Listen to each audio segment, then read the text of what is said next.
I typed 5 words, 8 tokens. The model read 27,139. That's not a metaphor, it's the build number from a real run in a conversation with nothing in it yet. And that's the small one. Deep inside a real working session on this channel, one single request reread 448,438 tokens. One request. So I metered 100 hours of my own sessions, 416 requests, every build token.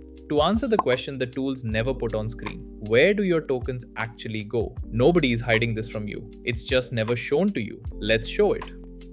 Start with the thing that makes every other number make sense. The model has no memory, none. It doesn't remember your last message, your project, or the file you opened 10 minutes ago. What actually happens is that every single turn, the entire conversation is sent again, from the top. The instructions, the tool catalog, your project notes, every message, every file anyone read, all of it. And the model reads the whole stack before it writes one word. That's the loop. Read everything, write a little, stop, do it again. So the window isn't a bucket that slowly fills up. It's a reread that gets longer.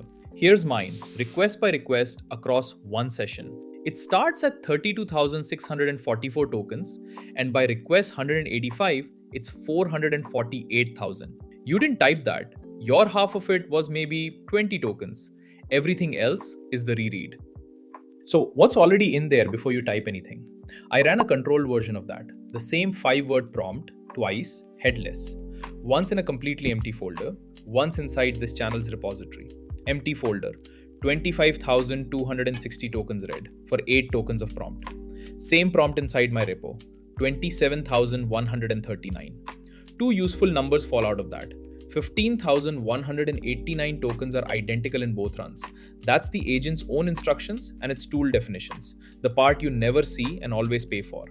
And the difference between the two runs, 1,879 tokens, is my own project memory, the instructions file, the memory index, the stuff I wrote to make the agent smarter. It works. It also gets reread on every turn forever. Your prompt in that first request is 0.03% of what the model reads. Then you start working and the reread grows. Here's the part I got wrong before I measured it. I assumed the window fills up with files, big reads, big pastes. It doesn't. The single biggest contributor is the model's own writing. In that session, the assistant produced 206,000 tokens of output, and every one of those tokens is part of the conversation now. So every one gets reread on every turn that follows. After that come the tool results, file reads, terminal output, edits, searches. And that changes how you should think about a big read. When you open a 20,000 token file, you're not buying it once. You're subscribing to it. It rides along in every request for the rest of the session, with the model's answer about it and the next message and the one after that. This attribution is proportional, so treat it as an estimate. The curve underneath it is build, exactly. Now, if every request really rereads everything, the bills should be catastrophic. They're not. And the reason is the second word worth knowing, the cache. Because the front of your conversation doesn't change between turns, the provider can store that prefix and charge you almost nothing to read it again. Here is what that looks like at real scale. That one session moved 47 million tokens of input. 47 million. Of those, 97.8% were read straight out of the cache. And the part you pay full freight for, brand new uncached input, came to 5,204 tokens out of 47 million. A typical request carried 2 fresh tokens. 2. The pricing is the whole story. Writing to the cache costs 25% more than normal input on the short tier, double on the long one. And reading from it costs 1/10. So the same traffic swings wildly on one variable. At list rates, that session comes to $76.81. The identical traffic with no caching, $480.63. The cache paid $403 of that bill. To be precise, because it matters, I'm on a subscription. That's what this traffic costs at list rates, not a receipt I paid. Which brings us to the number nobody warns you about. The cache does not live forever. It has a clock, and the clock is short. Watch what that does to real work. In my sessions, the longest gap between requests that survived was 33 minutes. Came back, cache still warm, cheap read. A gap of 107 minutes did not survive. Coming back cost 62,938 tokens rewritten from scratch.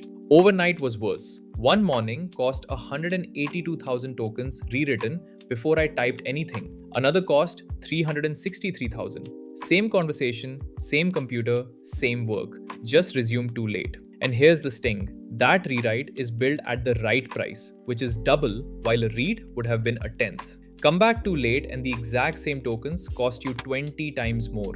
The cache survives a coffee break. It does not survive lunch.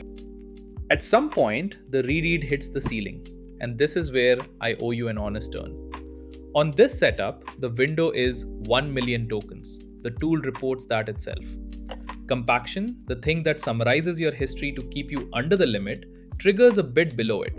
The window, minus room to write the summary, minus a safety buffer, lands around 967,000. I planned this episode assuming I'd film mine firing. In 416 requests across 100 hours, it never fired. Not once. My worst request peaked at 448,000 tokens, 45% of the window. So I can't show you my compaction. I can tell you exactly what it does when it comes. A summary replaces your history, your project instructions reload from disk, and the file contents the model had read do not come back. It keeps the story, not the source. And on the quality question, I'll use the vendor's own words instead of mine. Their documentation says that as a conversation grows, response quality degrades. The research says something narrower and more useful. Models are strongest at the beginning and the end of a long context, and weakest in the middle. That's the lost in the middle result, and it's task dependent, not a law of nature. So 4 rules, and every one of them is paid for by a number you just watched. 1. Clear at task boundaries. The reason compaction never fired on me isn't discipline or luck, it's that a finished task ends its session. 2. Read narrow. Ask for the function, not the file, because a big read is a subscription, not a purchase. 3. Keep it warm or accept the rewrite. If you're stepping away for an hour, you're paying to rebuild the whole prefix when you come back. That's a real cost, and now you can see it coming. 4. Give the heavy verbose jobs to sub-agents. 10 of them ran inside these sessions. The biggest did 46 requests and peaked at 57,000 tokens in its own window, and none of that ever entered the main conversation's reread. That's the trick. A sub-agent reads a mountain and hands back a paragraph. So it was never memory. It's a reread. Hundreds of them an hour.